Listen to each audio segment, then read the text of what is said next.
आता सविस्तर बातमीपत्राच्या सुरुवातीलाच एक मोठी बातमी। मुख्यमंत्री देवेंद्र फडणवीसांनी गृह विभागाकडून आढावा घेतलेला आहे। नाशिक धर्मांतर प्रकरण असेल, खरात प्रकरण आणि परतवाडा प्रकरण या सगळ्या प्रकरणांचा आढावा घेतल्याची माहिती सूत्रांनी आपल्याला दिलेली आहे। महाराष्ट्रातील सद्यस्थितीच्या प्रकरणांवर पोलिसांना काही सूचना सुद्धा देण्यात आल्याचं सूत्रांनी आपल्याला सांगितलंय।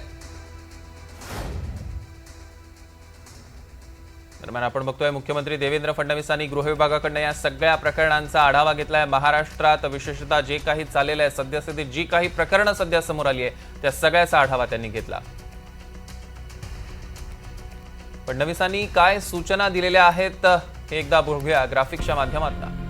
प्रकरणातील पीडितांना संपूर्ण विश्वास द्या। या प्रकरणात कोणीही दोषी असो त्यांना कठोर शिक्षा झाली पाहिजे। विशेषतः खरात प्रकरणातल्या सूचना आहेत। कोर्टात केस मजबूत कशी होईल यासाठी भक्कम पुरावे गोळा करा। तपासात अपराध सिद्धी हा महत्त्वाचा घटक असला पाहिजे।